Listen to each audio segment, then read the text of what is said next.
Hello, and welcome to the Clinical Care Options Infectious Disease podcast. I'm your host, Jennifer Swanson. Today's episode features content from an educational webinar titled Key COVID-19 Studies Influencing My Practice Following IDWeek 2021. During this podcast, Renslow Sherer, Director of the International HIV Training Center and Professor of Medicine at the University of Chicago, discusses select new COVID-19 data presented at IDWeek 2021. For more information on Dr. Sherer and a link to the full online educational program, including downloadable slides specific to today's discussion, please visit the show notes for this episode. So let's get started and hear what Dr. Sherer has to say about new COVID-19 data from IDWeek 2021. Thanks, Jennifer, and thanks to everybody for listening. This was really an interesting infectious disease week this year. I'm going to talk about 9 different studies that are organized into prevention of COVID-19 infection, and then various aspects of the treatment of people with COVID-19 as outpatients, as hospitalized patients, and then also talk about some of the long-term consequences of COVID-19 infection. So I'll start with the prevention COVID-19 with an interesting paper looking at the adenovirus vector vaccine from AstraZeneca. This was a study looking at its efficacy against both symptomatic and asymptomatic folks with COVID-19. This was their large phase 3 registrational trial. So this is the first time we're looking at its impact on overall infections, including people who with asymptomatic infection. And you can see that the enrollees were randomized 2-to-1 in this study. So 21,000 people got the vaccine compared to 10,800 who received placebo. You had to have increased risk of SARS-CoV-2 infection with no prior laboratory evidence of it. We've already seen the data here on people with symptomatic and severe RT-PCR confirmed COVID, which showed an overall efficacy of 74%. And this was the first look, an exploratory analysis, looking at asymptomatic infections and looking at the time to virus clearance in symptomatic individuals in people who were vaccinated. And these results, you can see overall that the same indicator of people, the prevention of symptomatic infection was excellent, 75%. But over on the far right, prevention of asymptomatic infection in those 17,000 patients was 54%. So still an excellent outcome, but lower than the prevention of symptomatic infection. And when those two are pooled, if you looked at overall SARS-CoV-2 infections, the overall rate for symptomatic and asymptomatic prevention was 64%. One of the more interesting parts of this analysis was looking at the impact of vaccination on the time to virus clearance. This certainly is of tremendous importance in terms of the public health value of vaccinations to reduce the likelihood of ongoing transmission. And you can see that there was a significant difference in those who received the vaccine in blue with an overall 11-day median time to viral clearance as compared to 16 days in the placebo. So a substantial reduction in overall viral clearance as a result of vaccination. So I think this is heartening to know that there's a substantial impact. It's not as strong, but against overall asymptomatic infection, and it's associated with a reduction in the time to virus clearance. So I think that's good news for the public health value of the AstraZeneca vaccination. So another study also looking at an adenovirus vector vaccine. This is the Janssen vaccine, looking at a neutralizing activity against variants of concern. This has certainly been on all of our minds when we think of the efficacy of the vaccines as initially tested, and raising the question, will they be as effective against Delta and other variants? So this was a smaller study, sub-study looking at the neutralizing antibody activity against variants of concern in sera from the participants in the phase 1 and 2A studies, and also the phase 3 trials, and also looking at the durability and breadth of the humoral immunity and the immunogenicity of a homologous booster. So we're going to look at data against both initial vaccination and then also with the implementation of a booster. And so I'm going to describe 4 different groups to you. In those who received single vaccination, In the first cohort, they were aged 18 to 55, and you can see detectable antibody levels were excellent and sustained in 95% of individuals 8 months following vaccination with a single injection of the Janssen vaccine. So that's very good news. I think this is also important that in this cohort 3, which is in elderly individuals over age 65, the overall detectability of neutralizing antibody fell to 68% at 9 months. And so that was a 2.3-fold reduction in overall responsiveness compared to day 29. And we've seen this in some other reports from other types of vaccines that in some vulnerable populations, particularly in the elderly, there's been a drop-off in overall vaccine efficacy. Now, if I turn to the right, you can see in the first cohort, again, age 18 to 55, a younger cohort who got a booster at 6 months. When they looked at day 7 and day 28 following the booster, there was a 12-fold increase in binding antibody titers compared to day 29 after a single injection. So an extraordinarily large response from the booster, certainly indicating what the benefits of booster are in terms of increasing antibody titers. And there was a similar boost with neutralizing antibody titers. In another group, age 18 to 55, who received 1 or 2 doses, including a boost dose at 2 months, there was also evidence of neutralizing antibody titers that were maintained against the variants of concern, including the Delta virus, for longer than 8 months. So very good news about the sustained efficacy of this potential of this vaccination against the Delta variant. When we look at that in graphic form, I think you can see visually that in each case, following the initial response, there was a reduction in the overall responsiveness and neutralizing activity day 29 and in day 71 with the Alpha variant, with the Beta variant in the middle in orange, and with the Delta variant. But there is an interesting difference in the curves from day 29 and day 71, suggesting that the ultimate set point against the variants is somewhat higher than it was in the first period of time. And this suggests maybe there's gradual cellular immunity that's taking place that's allowing for some durability effect, maybe B-cell affinity maturation, and an increased relative coverage against the different variants of concern. So some suggestion in this analysis that there may be additional cellular immunity that's providing additional support with B-cell affinity maturation, leading to at least some better coverage against alpha, beta, and Delta variants. And then the last study in the asymptomatic prevention category was maybe the most unusual presentation in Infectious Disease Week. This was the PROVENT study that took 2 novel monoclonal antibodies from AstraZeneca. It's easiest to call them AZD7442, but their names are Tixagevimab and cilgavimab. And these are given in combination as pre-exposure prophylaxis, so in a preventive format in this randomized double-blind placebo-controlled trial. You can see they were randomized 2-to-1, so 3,400 people received the infusion as compared to only 1,700 with the placebo. These are unvaccinated adults for a variety of different reasons, either hesitancy or lack of access or other reasons, who were given this monoclonal antibody. And the primary endpoint in this study was first SARS-CoV-2 PCR positive symptomatic illness up to or prior to day 183. And then there were also safety endpoints in this study.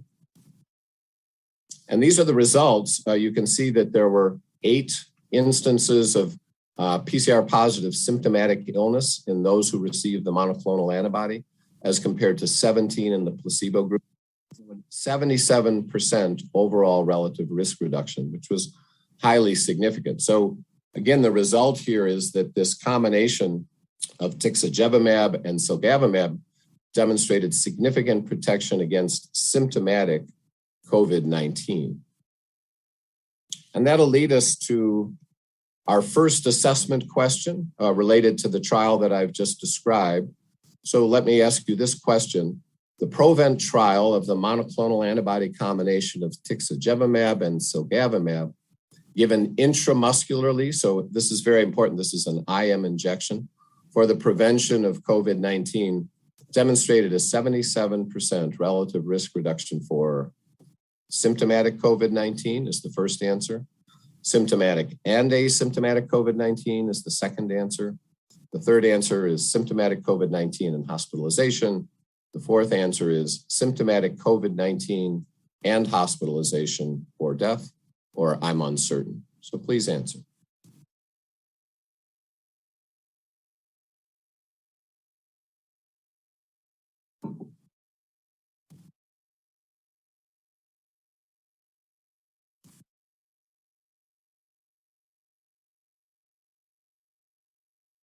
Well, that's excellent. 61% of you answered symptomatic COVID-19, and that is the correct answer. Let's just spend a minute there. That was the primary endpoint, was the incidence of symptomatic COVID-19. And this monoclonal antibody combination reduced the incidence of symptomatic COVID-19 by 77%. So well done. There was also a safety analysis, importantly, that compared the AZD7442 to placebo. You can see there was no real difference in the overall incidence of adverse events. Injection site reactions to this IM injection were minimal, to around 2% for both the placebo and the treatment group. And I think it's interesting to note there were no people who developed severe or critical COVID-19 and no deaths in the intervention group that received AZD7442, as compared to one critical illness and 2 deaths for those who received the placebo. So I'll just take a minute and summarize what we've just seen in the prevention section of this presentation. So with the AstraZeneca vaccine, we saw vaccine efficacy for the prevention of symptomatic illness at 74% and asymptomatic illness at 54%. SARS-CoV-2 infection. We also saw that it induced a shortened time to virus clearance from 16 days to 11 days in those who with symptomatic infections compared to placebo. With the Janssen vaccine, we saw antibodies at 29 days that were lower against the variants of concern as compared to the wild type. But we did see some rebound in those antibody levels at day 71, suggesting increased variant coverage and possibly B-cell affinity maturation over time, leading to greater cellular immunity and that contribution to coverage against variants of concern. We also saw that in the case of a booster that was given 2 months after primary vaccination, there was a substantial increase in neutralizing antibody titers against all variants that were tested, including the Delta. And then finally, I showed you that AZD7442, a novel monoclonal antibody combination, can actually be used to prevent symptomatic COVID-19 in people who are vaccine hesitant or with other reasons for not accepting or receiving a vaccine. And it was a reduction of 77% in unvaccinated individuals who are at increased risk. And an emergency use authorization has been submitted to the FDA for that product. So let's turn our attention now to mild to moderate COVID-19, people who are outpatients with COVID-19. I think there were a couple important studies that looked at this. The first was a phase 3 study looking at Remdesivir in people who are not hospitalized, but at high risk for disease progression with COVID-19. So this was a randomized, double-blind, placebo-controlled phase 3 trial at 64 sites in the US, Spain, Denmark, and the United Kingdom. People were randomized either to receive placebo or to receive a loading dose of Remdesivir IV on day 1, and then on days 2 and 3, IV Remdesivir at 100 milligrams, and then followed over time to day 28. And you can imagine, logistically, this was not a simple trial to implement because you're taking in patients and calling them in for an infusion daily over 3 days. The primary efficacy endpoint was the composite of COVID-19 hospitalization or all-cause mortality by day 28, and there were safety endpoints as well. And these are the outcomes. There was good balance in this randomized trial across the different treatment arms. And what was seen in high-risk non-hospitalized patients was that this 3-day course of Remdesivir significantly reduced COVID-related medically attended visits in the ER or hospitalization or death. And unfortunately, there was also a study that looked at virus clearance as there was in the earlier study. And in this case, there was no difference seen in those who were treated with remdesivir compared to the placebo-treated group in virus load by nasopharyngeal swabs in day 1 to 7. You can see the relative risk reduction was substantial. It was 87% in those in preventing hospitalization or death, and it was 81% in reducing medically attended ER visits or death. So that leads us then to our second assessment question, just about the study I've just described. And here's the question. The results of a phase 3 study of IV remdesivir treatment compared to placebo in outpatients with confirmed COVID-19 demonstrated a significant reduction in medically attended visits or death only, hospitalization or death only, medically attended visits, hospitalization or death, nasopharyngeal virus load, or I'm uncertain. So please mark your answer.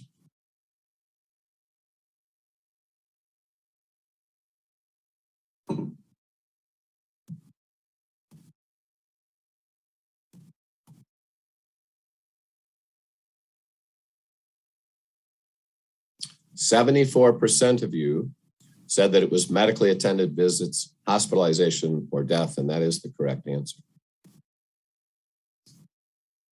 It's also important to point out that there was actually a negative signal in this study that with no apparent difference in nasopharyngeal virus loads at day 7. And the investigators thought that this might be a question of sampling and compartment sampling, that there might have been procedural explanations. But it's interesting, this is not the only study looking at an antiviral that has failed to find a substantial difference. And maybe it's sampling. We've also seen that there's a different behavior of the COVID-19, of SARS-CoV-2 in pulmonary setting as compared to the nasopharynx.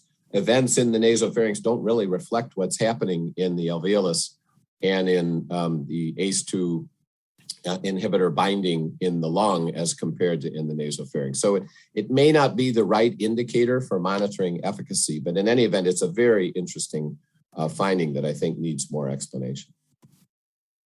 So there were safety endpoints, as I mentioned, in this phase 3 study of remdesivir. There's really nothing that struck the investigators as new. The most common adverse events were nausea, headache, and diarrhea. Grade 3 treatment emergent adverse events were very rare, and serious treatment adverse events were rare as well. So the second group of studies that I'd like to attend to relate to the move-in and move-out studies of Molnupiravir, which is a novel oral antiviral. Those two studies look at both hospitalized and non-hospitalized patients. You can see here the organization of the phase 2 and 3 trials looking at 3 different doses, 200 milligrams, 400, or 800 milligrams every 12 hours compared to placebo, given over a period of 5 days and done early in the course of the illness within 5 days of onset within 10 days of the onset of symptoms. And the primary endpoint was the percent of hospitalizations and or death by day 29 and adverse events. And so there was a couple of different studies looking at the action of Molnupiravir and its efficacy against viral variants. The reason that they chose to focus and present a study looking at the evolution of mutagens as a result of therapy is that the action of the drug is mutagenesis, so it causes a viral error catastrophe as its course of action in preventing SARS-CoV-2 replication. And so you see amino acid substitutions as a result of this. And they wanted to look for a signal of either a serious accumulation of a single mutagen, or even more important treatment emergent resistance mutations. And fortunately, in that initial poster, neither of those two events occurred. There were no new hotspots or treatment emergent resistant mutations. And you can see in the figure on the right, these are in vitro data looking at activity not only against the wild type virus, but also against the variants of concern, alpha, beta, gamma, delta. No apparent diminution in vitro in the action of this antiviral against each of those variants. So that's reassuring in vitro data that we're not seeing new development of mutagens or other unusual results of the action of the drug, and that we're seeing good breadth of activity in vitro against the variants of concern. Now, actually not presented at Infectious Disease Week, but in a press release from the manufacturer, these data were released, and now the DSMB has actually stopped recruitment into the outpatient phase of this. So in outpatients at risk with mild to moderate COVID-19, with a total of 755 patients enrolled, you can see they were randomized 1-to-1. According to the press release, there was a substantial reduction in hospitalization and mortality. So a 50% reduction from 53 in the placebo group to 28 in the Molnupiravir intervention group. The drug was given 800 milligrams every 12 hours. That's 4 pills twice a day for 5 days.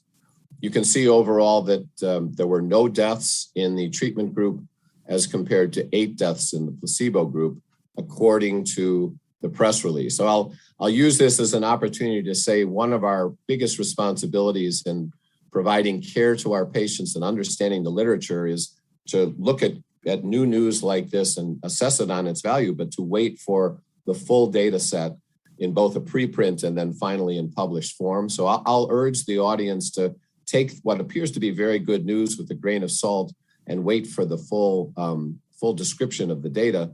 Nonetheless, it's important that the DSMB looked at this and stopped recruitment into the study, saying there's already evidence of a benefit, and that the company has now, according to the press release, applied for an emergency use authorization for this drug. So there certainly will be a full review of all of these data at the FDA in consideration of that emergency use authorization.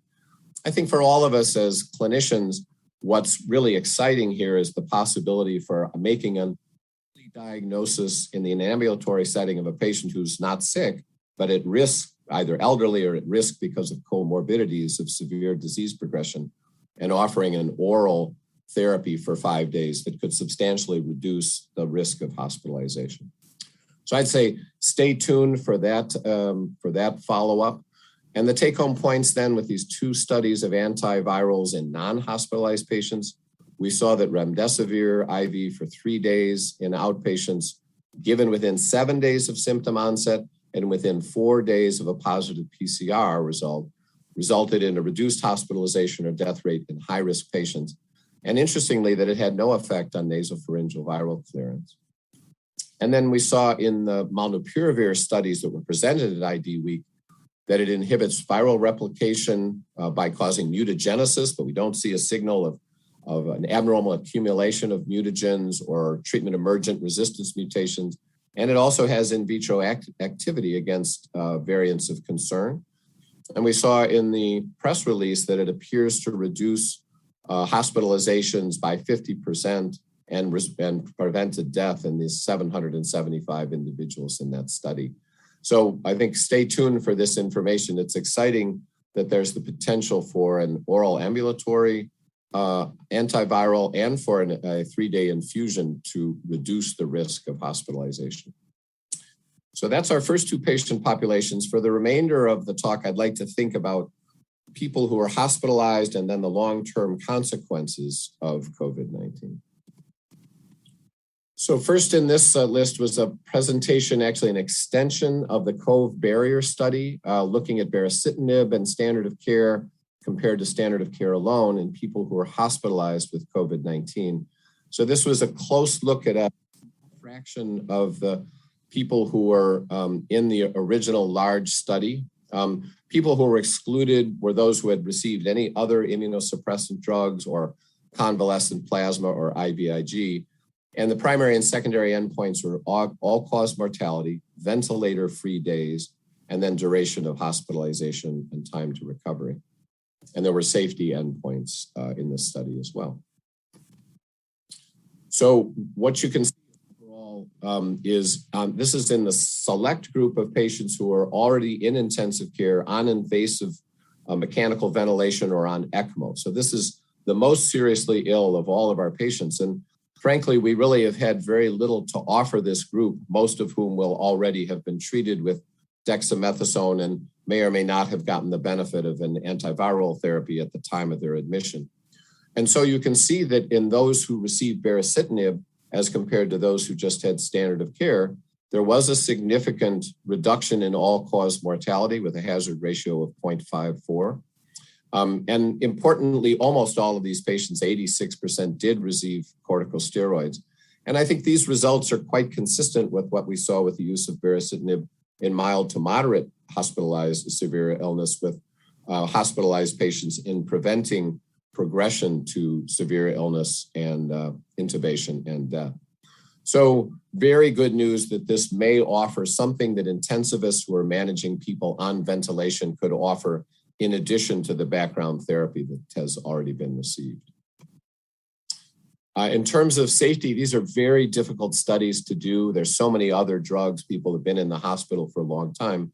But you can see in the 50 people who in the intervention group compared to the 49 in the placebo group, there was not a signal of more serious AEs. They were actually fewer in the Baricitinib group.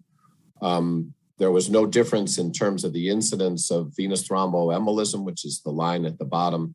So not a signal of a clear increase in adverse events that would, I think, lead you to question the use of this agent. So maybe another tool in the toolbox for intensivists who are managing people with COVID-19 on mechanical ventilation. And then finally, I think another, remarkably, yet another monoclonal antibody. This is first time I've heard of Lenzilumab, which is a granulocyte macrophage colony stimulant factor neutralizing monoclonal antibody. So a GM-CSF neutralizing antibody used in the setting of people with confirmed COVID-19 who are hospitalized, who have hypoxia requiring supplemental oxygen, but who are not on mechanical ventilation. So that group that are at risk of further development of progressive disease, who either got Lenzilumab in 3 different doses, IV, Q8 hours of 600 milligrams, or placebo. And when we first saw this study, we communicated with the organizers and the investigators about what were the restrictions in people who got this novel monoclonal antibody, which actually acts further upstream than some of those like tocilizumab and others that are in use upstream in terms of the inflammatory cycle. And they excluded enrollees in this patients from having received tocilizumab or other IL-6 inhibitors, IL-1 inhibitors, or the JAK inhibitors within 8 weeks of randomization. And the primary endpoint in this setting was survival without ventilation by day 28. And then secondary endpoints were mortality, time to recovery, ventilator-free days, length of ICU stay, and safety. And you can see that there is a difference. It's a modest treatment effect, but it was statistically significant in the likelihood of survival without ventilation as compared to placebo. So the hazard ratio was 1.54 with a p-value of 0.04. So a clear distinction in the two curves really by the second and fourth week that was maintained throughout the 28-day period of the study. In terms of the safety analysis, it was pretty well tolerated. Serious adverse events were similar in the placebo group and the Lenzilumab group. There were no serious adverse events that were attributed to Lenzilumab, and that also included infusion-related reactions. So when you looked in this graphic at different baseline conditions, cardiovascular disorders, infections, vascular disorders, no clear signal of a difference in the use of Lenzilumab across these different organ system issues. And then finally, for hospitalized patients, I think another intriguing monoclonal antibody study was looking at the Regeneron compounds. This is Casirivimab and imdevimab in hospitalized patients with COVID-19, given for a period of 7 days. This was a combination of their phase 1, 2, and 3 trials. They're randomized, double-blinded, and placebo-controlled. For enrollment, you had to have onset of symptoms within the last 10 days and hospitalization at 3 days or less. And you can see overall that this study was a little complicated because enrollment was low into the trial. And so because there was low enrollment, it was terminated early. and yet they were able to perform the analysis by pooling the two different dose groups. So initially they had intended to look distinctly at the 2.4 grams IV and the 8 grams IV group. They pooled the individuals in that overall in order to perform this analysis. So the primary virologic endpoint was the change in virus load from baseline to day 7. So we'll get virus load information also. And the clinical endpoint was either death or mechanical ventilation by day 29. So what's important, I think, overall in this study, you can see that for those who were seropositive, so anyone who was known to have a positive antibody in past infection, there was really no effect. But for the small group, so 24 out of the 360 people in the treatment group were seronegative, had no evidence of SARS-CoV-2 antibodies.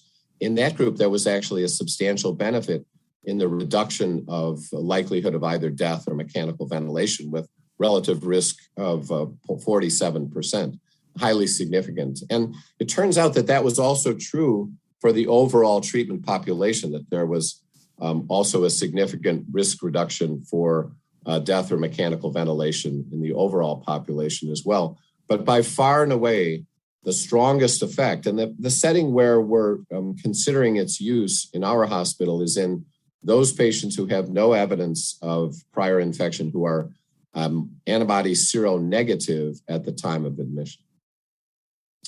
One of the questions that this raises is, will clinicians caring for people with COVID-19 be able to rapidly get SARS-CoV-2 antibody in order to identify that patient population as potential candidates for Casirivimab and imdevimab? And that's a reasonable strategy because clearly the best effect here was seen in those patients who were seronegative. All right, so let me turn to the next slide. This brings us to our third assessment question. In the phase 3 trial of IV Casirivimab and imdevimab in hospitalized patients, the greatest relative risk reduction for death or mechanical ventilation was seen in which group? In seropositive patients, in seronegative patients, in the subgroup who got 2.4 grams IV, in the subgroup who got 8 grams IV, or I'm not sure. Please answer.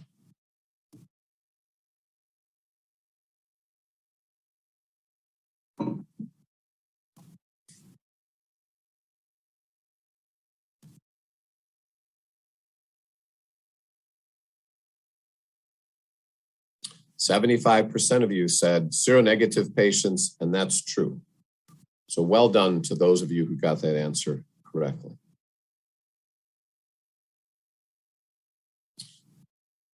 It's important, I guess I'll point out that there wasn't really distinguishing between these two doses because they had to stop the study early for lack of enrollment. So at this moment, we can't say if there's an optimal dose. There's consideration from the manufacturer and deciding whether or not a new trial will be done that will try to parse out the optimal dose. But we don't have those data available because they were pooled for this analysis. We also have the trial looking at Casirivimab and imdevimab for hospitalized patients on low flow or no supplemental safety. In that same study, there was really consideration for would there be any safety issues or even harm because of the potential for giving multiple monoclonal antibodies to people who already have antibodies. Would that somehow cause a significant immunologic response? And there really was no clear signal of an increased frequency or serious or fatal treatment emergent adverse events in either the placebo or the treatment group. So no evidence that that was the case, not a safety signal that would prevent you from using this in a larger group of patients. So let me just summarize the take-home point for our hospitalized patients. We saw new data on Baricitinib in that select group of people who were already on invasive mechanical ventilation or ECMO, with an absolute risk reduction of mortality of 19% at day 28, and even at day 60 that held was 17% with a longer term follow-up. So maybe a new tool for the toolbox for our sickest patients who are on mechanical ventilation. We saw the use of a novel anti-GM-CSF monoclonal antibody, Lenzilumab, that increased survival without ventilation for hospitalized patients who were not on ventilation. And we saw the anti-spike monoclonal antibody against SARS-CoV-2 that had previously been shown to significantly decrease the risk of disease progression or death in high-risk outpatients with mild to moderate disease. And now we saw that it can be used in hospitalized patients to reduce mortality and the need for mechanical ventilation, particularly in that group who are seronegative. And I have to say that we're not able to use those in hospital right now. The existing emergency use authorization for Casirivimab and imdevimab is only in the outpatient setting. It prohibits use in hospital unless people are immune compromised. So the EUA is going to have to be adjusted. I understand that that's underway on the strength of these and other data. So that brings us near the end of the presentation. So thanks to you all again for taking the time to listen. I thought this was a really important paper on the long-term COVID-19 outcomes from Denmark that's done such wonderful work with their national registry. And they addressed the question of readmission, post-discharge mortality, and they evaluated a thing they called sustained recovery, meaning going for at least 14 days after discharge without either readmission or death, which is a very modest definition. So this was an analysis looking from March 2020 to January 2021 at readmissions, post-discharge mortality, and sustained recovery. You can see they've had patients really from all ages 18 to 100, and they stratified by the first wave and the second wave and looked at the outcome measures of hospitalization, readmission, and post-discharge mortality. And you can sort of see the story here in both of these two different curves. First of all, substantial improvement in overall mortality on the left in the second wave. And I'm sure you can all understand that's because of the rising use of dexamethasone and remdesivir early in the course of the infection, which clearly had an impact in improving mortality. And also probably improvements in ICU management and fewer mechanical ventilations and better management of COVID-related complications. But you also see over on the right, no significant difference in the first wave and second wave, although the curves are slightly splayed, but rising incidence of readmission and post-discharge all the way out to 90 days, so that it's over 20% of patients have had either readmission or death in that time. And I think this reminds us that there's no end to the COVID-related clinical manifestations following initial hospitalization. And we should really think carefully, I think, about our definitions of severe COVID-19 and probably have a longer definition period for the efficacy of our immunomodulating therapy and our antiviral therapy that goes beyond the first hospitalization. When they looked in this analysis at factors associated with sustained recovery, remember that definition of no rehospitalization within the first 2 weeks, needless to say, the age was the strongest predictor. You were much more likely to be readmitted or to die if you were over age 80, and to a lesser extent over age 70, and to a lesser extent over age 50. And as every other study has shown, if you have substantial comorbidities such as cardiovascular disease, diabetes, COPD, kidney disease, malignancy, neurologic disease, particularly dementia and depression, your chance of either rehospitalization or mortality was substantially greater. And I think you can get the idea again of that sustained recovery is elusive, especially for those patients who have ever been admitted to the ICU. You only see a cumulative incidence of sustained recovery up to about 30% of people who've been in ICU, though it does increase over time. And it can be stratified by the initial amount of oxygen requirement, but that's not clearly the only factor that's contributing. Incident events such as acute kidney injury, myocardial infarction, dementia or stroke, severe deep vein thrombosis or pulmonary embolism can contribute to ongoing morbidity and mortality with this condition. So I think the take-home points here were in this Danish cohort, there was a lower overall mortality, higher sustained recovery in the second wave, probably because of better management and better therapies like steroids and remdesivir. But readmission and post-discharge mortality rates exceeded 20% at 90 days. And I think we need to think about including that extended period of time in evaluating treatment outcomes and certainly patient quality.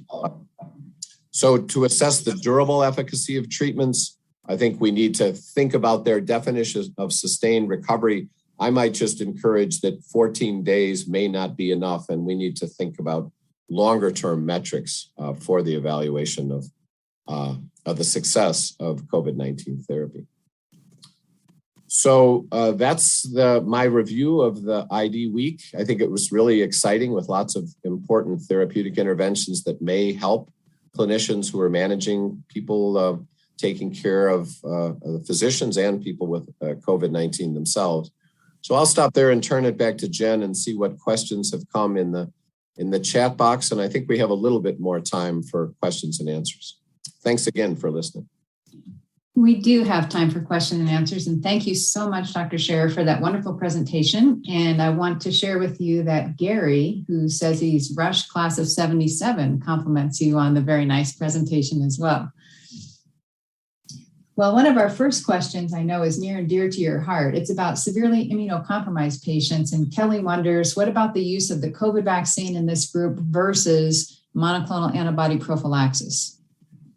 Sure. I think one of the exciting options that is now presented by the PROVENT study is another tool that can be used for basically weak responders or non-responders. We are seeing that a substantial fraction of individuals with severe immune compromise, first of all, have been recommended for a third dose. And, that's not a booster 6 months or 8 months later.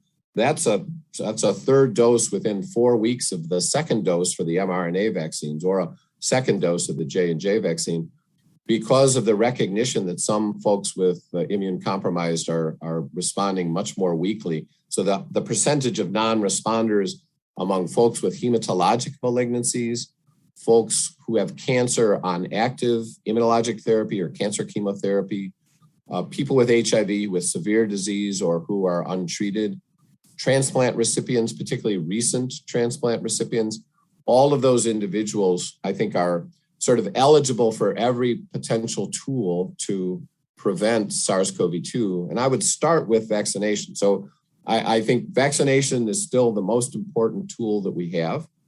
And so I would first approach those patients with a third vaccination. I think we're going to see some data this month. Some of it's already been released where it may be wise actually to mix and match, that those who've had a adenovirus vectored vaccine like the Janssen or the AstraZeneca vaccine may do better with an mRNA booster or second vaccine in the case of the J&J vaccine with a slightly stronger antibody response.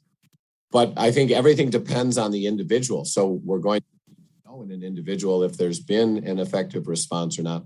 And I think the PROVENT study says we now have another tool that we can use as we're assessing the outcomes of vaccines in those individuals. So if I had to say the niche that is really ideal for the PROVENT monoclonal antibody for prevention, it's people who are immune compromised, who have weak or lacking any response to vaccination. It's a really important question. And I think that's the niche that those monoclonal antibodies will serve initially. Great, thank you for that. And kind of a corollary to that question also from Kelly was about, did you encounter any pediatric data about the use of monoclonal antibodies at IDWeek? No, I wish we did. I think we're learning these lessons over and over again, that we're slow to do the same studies in pediatric patients. There are a lot of logistic issues with the provision of the organization of such studies, because there are so many fewer severe pediatric COVID-19 cases. So I think we would be well advised for those studies to go forward. I hope that they will. So I appreciate the question. But no, there was no data on pediatric patients presented at this meeting.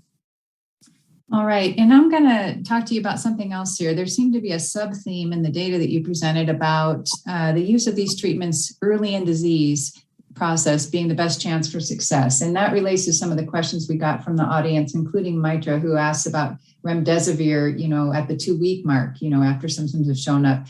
Can you talk about the timing of some of these treatments and how some of this data has impacted practice in your area? Yeah, I think we've, on the strength of recent studies, we've sort of limited our use of remdesivir to 7 days from symptom onset. You saw that last study actually had timed their use of remdesivir to as early as possible within 7 days from symptom onset and within 4 days of a test. I think all the indications, and maybe this is partly a familiar lesson to clinicians because of oseltamivir and influenza, where we know if we catch people early, you can reduce the duration of the illness, you can reduce virus shedding. There are good things that happen, but only if you get people right as they're just at having the highest point of viremia. One of the really difficult features of COVID-19 is that by the time symptoms have developed, patients are already at peak virus loads and peak viremia, and you can just hope to reduce the overall duration of shedding and the peak of the virus load. So we've learned that from influenza, and there's several negative studies of remdesivir, as the questioner indicates, and to the point where in some settings in Europe, in the European EMA and several countries in Europe have not really listed it among reasonable therapies because studies were conducted when people could get remdesivir anytime during the course of their hospitalization or within the first 2 weeks following a positive test. And that's probably going to dilute the sample size and reduce the overall effectiveness and efficacy. So I think it was very interesting in the 2 studies that I presented, they made quite a point of presenting a shortened period of time from symptom onset to receipt of drug. And that's what I would encourage folks who are managing COVIDs in emergency rooms and in ambulatory settings is as soon as possible, if and when an antiviral therapy is available, that it be given earlier in the course of the illness. There was another study that was actually an analysis of several different studies of hospitalized patients with remdesivir, where they limited the analysis to those patients who received remdesivir within 48 hours of admission. So in other words, focusing on those patients who received it earliest. And there was a substantial mortality benefit as well as reduction in hospital stay, which has been shown in several other studies, including the NIAID studies, the ACT studies. So I think we've learned this lesson in several different ways that antiviral therapies, anti-COVID therapies are most efficacious if given, if possible, right at the time of symptom onset in those first 2 days. And you can hear me saying if we get out to 7 days in our hospital, we're just not finding that there's substantial benefit. And we're sort of cutting off its use after that time. Great, Dr. Sherer. And following up on that, you mentioned the implementation challenges if you try to use monoclonal antibodies in, early in the disease to hit seronegative patients. That's tough.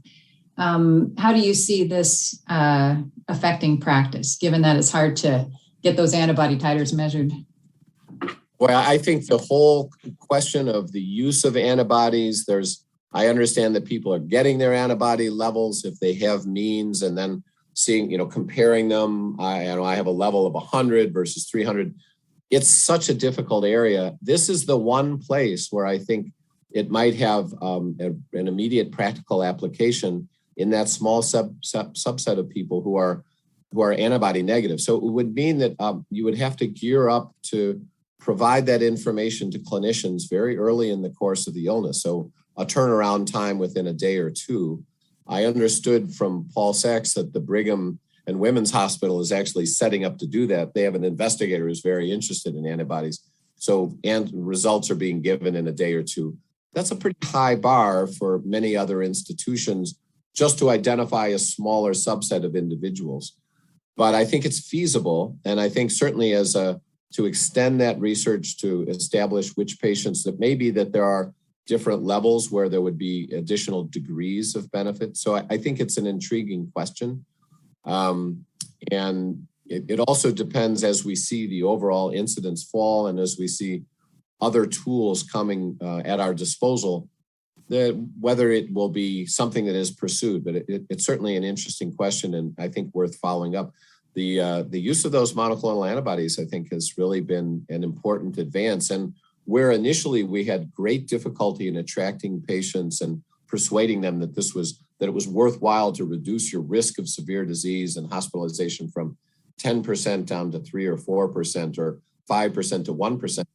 Uptake has been stronger actually during the Delta surge. I think there's more interest in any ways that people can be treated. And what I'd really like to do is channel that interest in the general public over towards vaccination and try to address the remaining vaccine hesitant people in our country.